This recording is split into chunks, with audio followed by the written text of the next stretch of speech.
वीर महल के राजसी वैभव में गज लक्ष्मी के दर्शन होते हैं।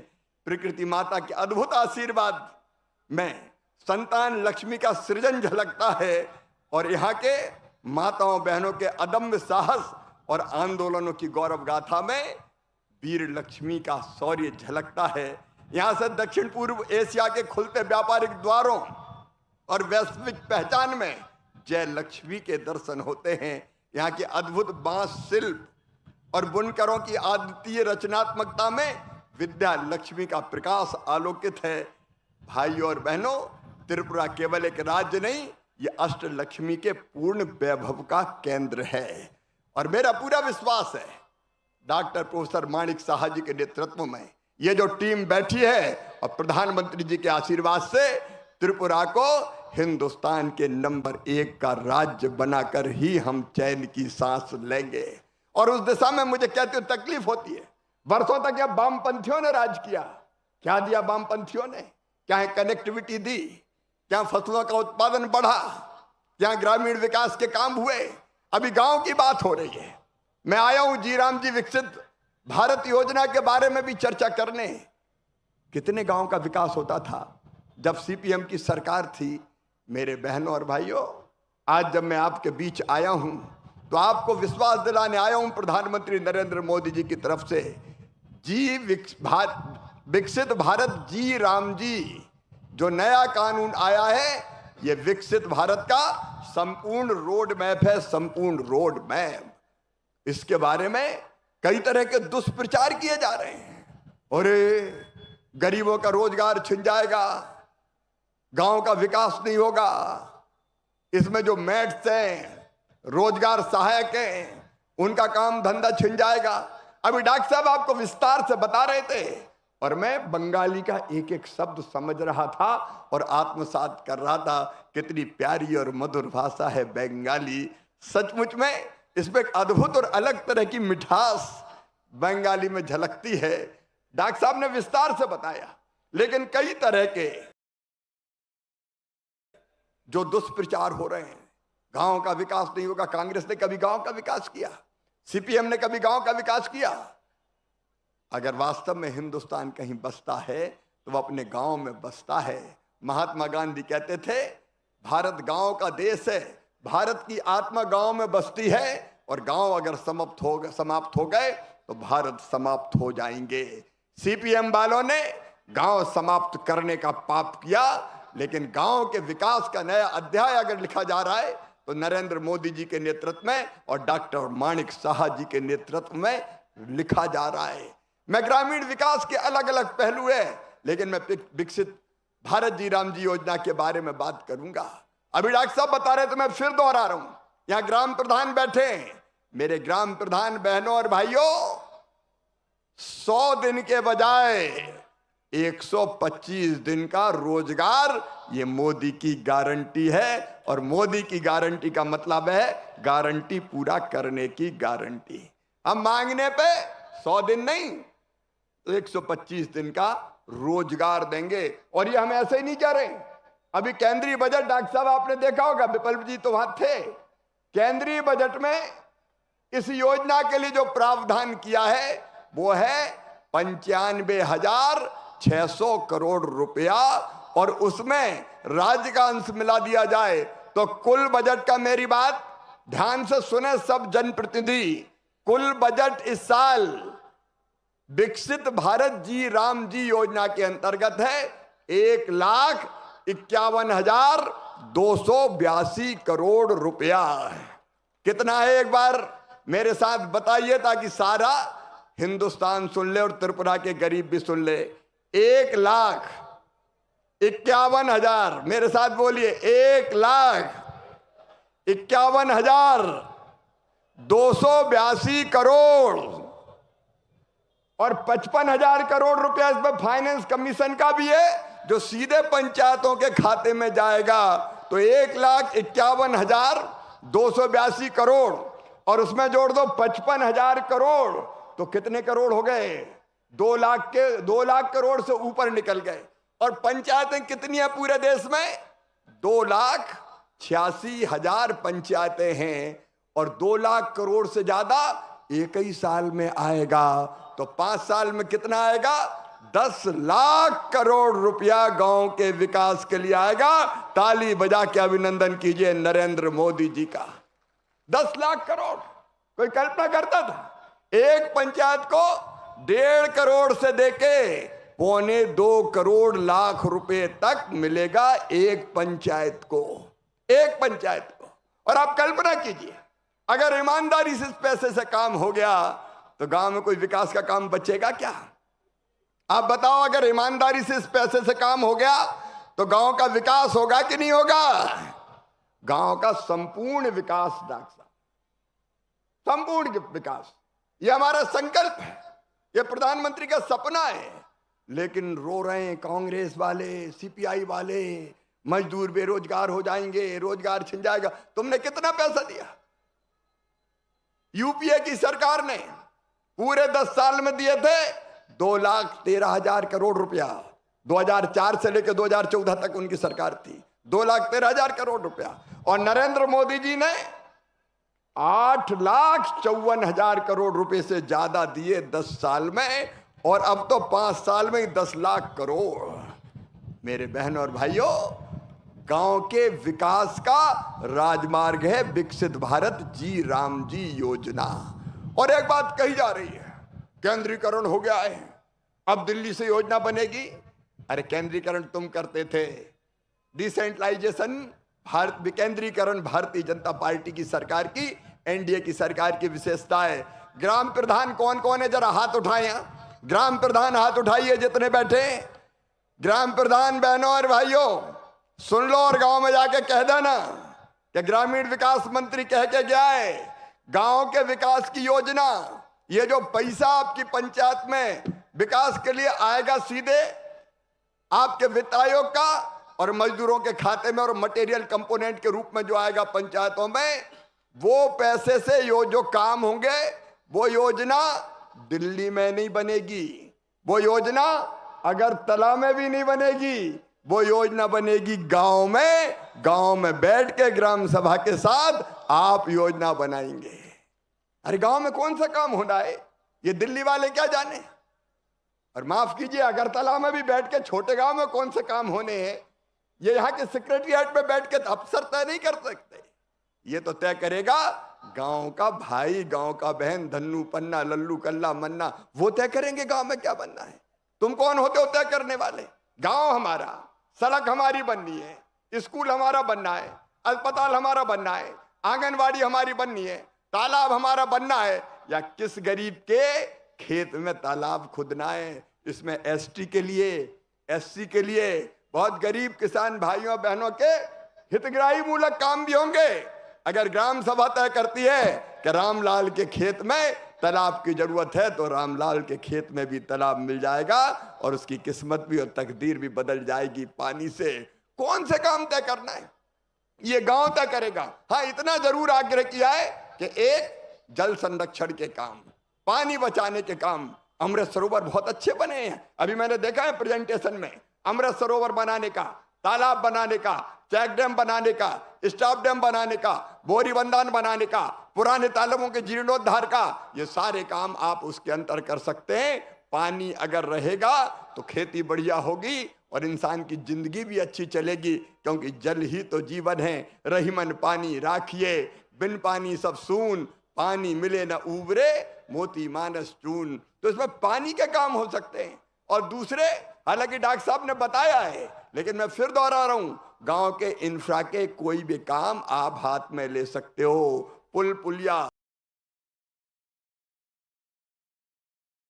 नाली, सड़क, स्कूल, आंगनबाड़ी भवन, खेत की सड़क, जो आपकी मर्जी हो वो आप बनाइए। ये पूरी छूट आपको इस कानून के अंतर्गत दी गई है।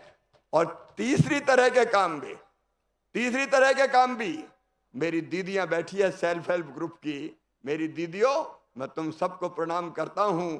नारी तू नारायणी। और त्रिपुरा में तो सेल्फ हेल्प ग्रुप का इतना अच्छा काम चल रहा है। 1,08,000 दीदियां भी मैंने देखा, लखपति बन गई है। लेकिन त्रिपुरा में दीदियों एक भी दीदी को गरीब अब नहीं रहने देंगे, हर दीदी लखपति बनेगी, यह हमारा संकल्प है। और सेल्फ हेल्प ग्रुप के लिए अगर किसी सेट की जरूरत है तो आप बनाइए।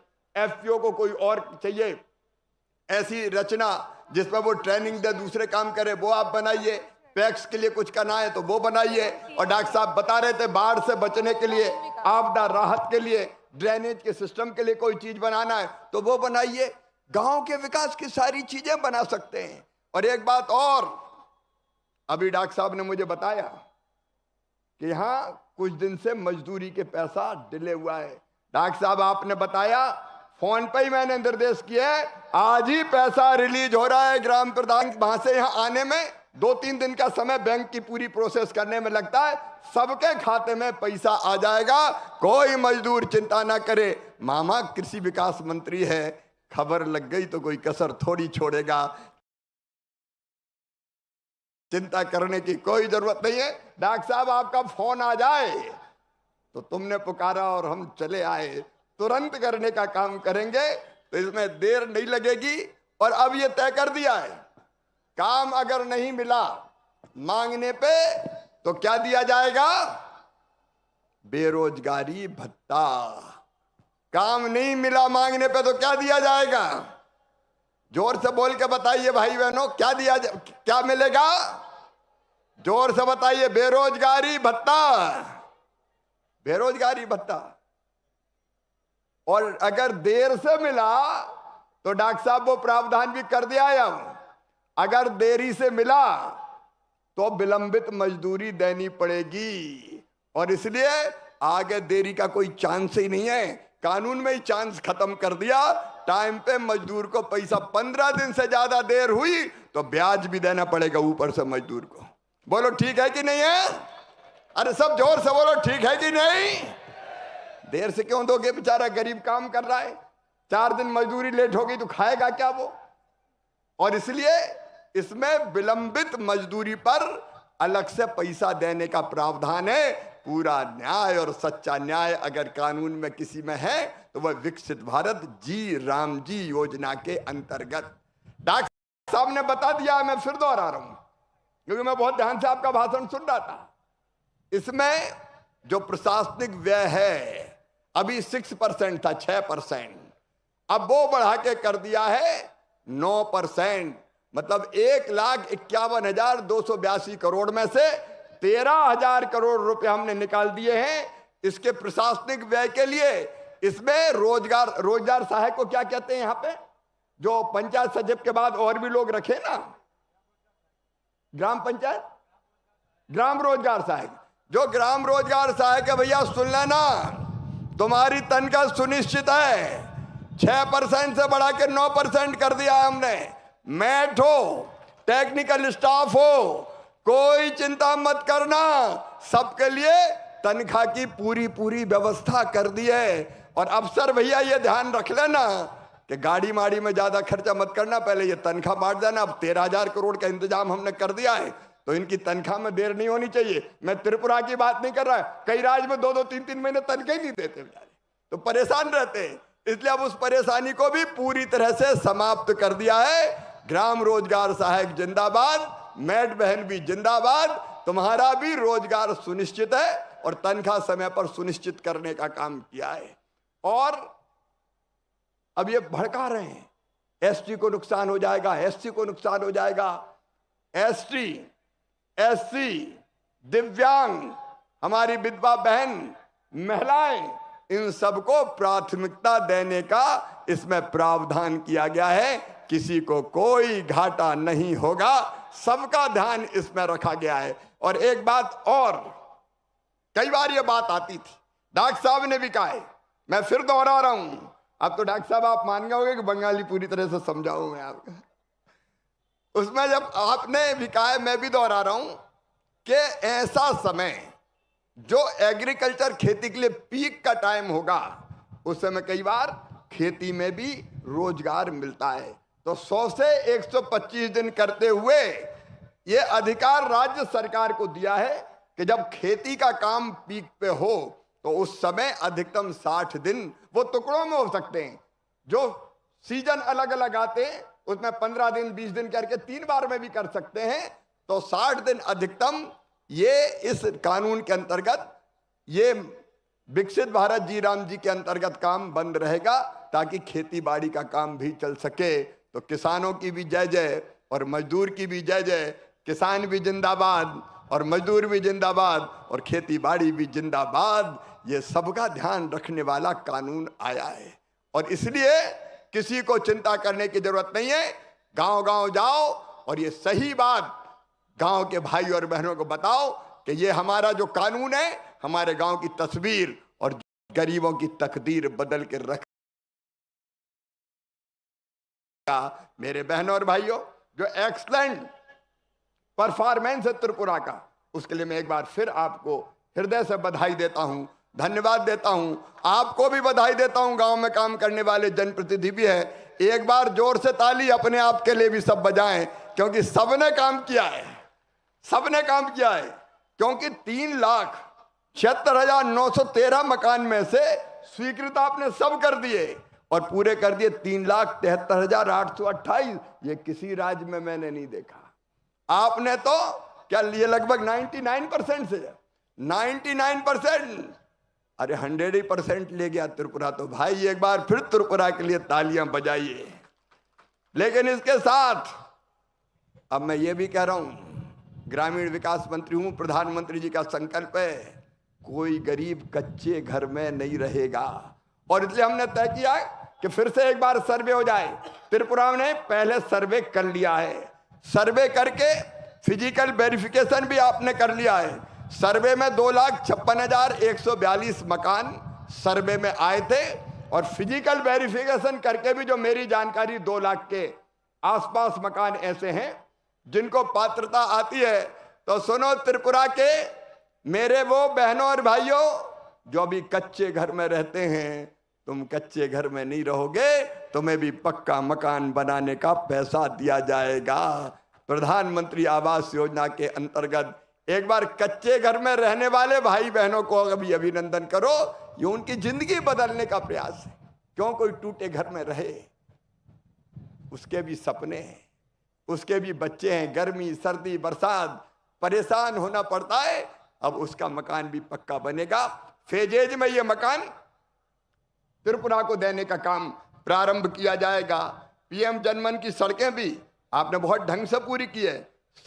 वो भी आपने पीएम जनमन के मकान भी 17,217 में से स्वीकृत करके 16,781 बना दिए। उसके लिए भी धन्यवाद। पुरानी सड़कें आपकी पूरी हो गई है।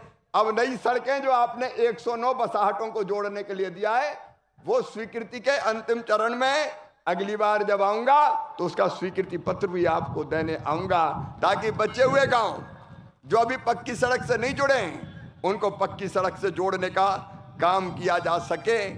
और मेरी दीदी लखपति दीदी जो बैठी है, जो अभी लखपति नहीं बनी, स्व सहायता समूह का बहुत बेहतर काम चल रहा है। और एसएचजी मेड प्रोडक्ट्स भी मैं यहाँ देख रहा हूँ सामने। सुनो दीदियों, इस बजट में एक काम और किया गया है। आप अच्छा अच्छा सामान बनाती हो, लेकिन उस सामान को बेचने के लिए कई बार अच्छा प्लेटफॉर्म बाजार नहीं मिलता। अब इस बजट में ये प्रावधान किया है, हर जिले में दीदियों एक सी मार्ट खोला जाएगा। केंद्र सरकार एक सी मार्ट खोलने के लिए 7 लाख रुपए से ज्यादा देगी, ताकि उनको अपने जिले में इस सामान बेचने का मौका मिल जाए। बहनों, आपकी जिंदगी बदलना भाजपा की सरकार का सबसे प्रथम कर्तव्य है। और इसलिए एक ने अनेकों योजनाएं बनी, मैं उनके बारे में विस्तार से नहीं जा रहा, लेकिन लखपति दीदी योजना के माध्यम से हर दीदी की आमदनी बढ़े और वो गरीब ना रहे, ये हमारा लक्ष्य है। और इसके लिए पूर्ति के लिए त्रिपुरा सरकार दिन और रात काम कर रही है। इसके लिए भी मैं मुख्यमंत्री जी और उनकी टीम का अभिनंदन करता हूं। रूरल डेवलपमेंट के साथ साथ अब मनरेगा के लिए तो मनरेगा बदल के विकसित, अभी मनरेगा चल रही है, विकसित भारत जी राम जी हो गई है। मटेरियल कंपोनेंट की आपने बात कही है, जल्दी से जैसे ये बजट होता है मटेरियल कंपोनेंट का पैसा भी डॉक्टर साहब भेज दिया जाएगा, ताकि कोई दिक्कत और परेशानी ना आए कृषि के लिए। क्योंकि मैं मुख्यमंत्री जी से बात कर रहा था, विप्लव जी से भी पहले बात होती थी, खेती के बिना हमारा काम नहीं चलता। और यहाँ के तो फलों का तो बात ही क्या है, यहाँ का अन्नानास तो ऐसा है कि खाओ तो ऐसा लगता है कि एक ही आदमी पूरा अन्नानास खा जाए। जी दिल है कि मानते ही नहीं यहाँ का अन्नानास देख के। इतने प्यारे फल, यहाँ की सब्जियां, यहाँ के कंद, यहाँ की फसलें होती है। और इसलिए डॉक्टर साहब हमने ये तय किया है कि वैसे तो बहुत अच्छा काम एग्रीकल्चर के क्षेत्र में हो रहा है, लेकिन एक विशेष रोड मैप त्रिपुरा की खेती के लिए बनाया जाएगा। उसके लिए हिंदुस्तान के टॉप के साइंटिस्ट की, वैज्ञानिकों की, कृषि विशेषज्ञों की टीम, किसान भाइयों त्रिपुरा आएगी, यहाँ की सॉइल देखेगी, यहाँ की मिट्टी का परीक्षण, यहाँ की एग्रो क्लाइमेटिक कंडीशंस देखेगी और उसके आधार पर त्रिपुरा की कृषि के रोड मैप को और बेहतर बनाने के लिए काम कैसे किया जा सकता है। डॉक्टर साहब हम आपसे निवेदन करेंगे और किसानों की आमदनी बढ़ाने में आपके साथ मिलकर कोई कसर नहीं छोड़ेंगे। अन्नदाता मतलब जीवन दाता, मतलब भगवान के बराबर। भगवान तो नहीं है लेकिन किसान भगवान से भी कम नहीं है, उसकी सेवा में भी हम कोई कसर नहीं छोड़ेंगे। अभी आज मैं आया हूं तो RKVY योजना के अंतर्गत अतिरिक्त रूप से 60 करोड़ रुपया और हम स्वीकृत कर रहे हैं त्रिपुरा के लिए, ताकि यहाँ की खेती और यहाँ के फसलों के लिए वो काम आ सके। अगले साल की भी आप योजना बना लीजिएगा। दलहन मिशन के अंतर्गत भी 4 करोड़ रुपए की राशि त्रिपुरा के लिए विशेष रूप से स्वीकृत की है। तो खेती और ग्रामीण विकास में कोई कसर नहीं छोड़ी जाएगी। मेरे बहनों और भाइयों, आपकी समृद्धि हमारे जीवन का लक्ष्य है और भारत सरकार प्रधानमंत्री जी के नेतृत्व में त्रिपुरा की प्रगति और विकास में कोई कोर कसर नहीं छोड़ेगी। आज आप सबसे मिलकर मैं बहुत प्रसन्न हूं, मुझे बहुत अच्छा लगा है। आप भी मुझसे मिलकर प्रसन्न हैं कि नहीं है? अरे सब खुश हैं तो मामा भी खुश हैं। और मैं भी आपको निमंत्रण दे रहा हूं, दिल्ली में 12 सफदरजंग रोड पर रहता हूं। अगर दिल्ली आओ तो मामा से बिना बिले मत आना। मैं आपसे जब दिल्ली में रहूं, ऐसा नहीं कि मैं त्रिपुरा हूं और आप दिल्ली पहुंच जाओ। जब दिल्ली में रहूंगा और मेरे पास खबर आ गई कि त्रिपुरा से कोई आया है तो दिल के दरबार भी खुले रहेंगे और घर के द्वार भी खुले रहेंगे। दिल और घर के द्वार दोनों खुले। इस अद्भुत जनता का मैं प्रणाम करता हूं। बहनों और भाइयों, गांव-गांव जाइए और विकसित भारत जी राम जी के बारे में जनता को अवगत कराइए। अमेरिका से जो कृषि समझौता हुआ है वो भी भारत के किसानों के हित में है। उसके लिए भी प्रधानमंत्री जी को बहुत बहुत धन्यवाद। आइए, डॉक्टर साहब ने तो अपने समर्थन का पत्र दिया है विकसित भारत जी राम जी योजना के लिए, लेकिन एक बार अगर आप मानते हैं कि विकसित भारत जी राम जी योजना अच्छी है तो अपने अपने स्थान पर खड़े होकर मेरे साथ दोनों हाथ ऊपर उठाकर, दोनों मुट्ठी बांध के, भारत माता की जय बोल के इस विकसित भारत जी राम जी कानून का समर्थन करें। सब तैयार हैं तो उठाइए दोनों हाथ, बांधिए दोनों मुट्ठी और मेरे साथ बोलिए, भारत माता की, मां त्रिपुर सुंदरी की, त्रिपुरा की महान जनता की, सभी बहनों भाइयों की हर हर महादेव। बहुत बहुत धन्यवाद। माननीय केंद्रीय मंत्री श्री शिवराज सिंह चौहान जी के प्रेरणादायी संबोधन के साथ हम इस कार्यक्रम के समापन पर पहुंच चुके हैं। अब मैं माननीय गणमान्य व्यक्ति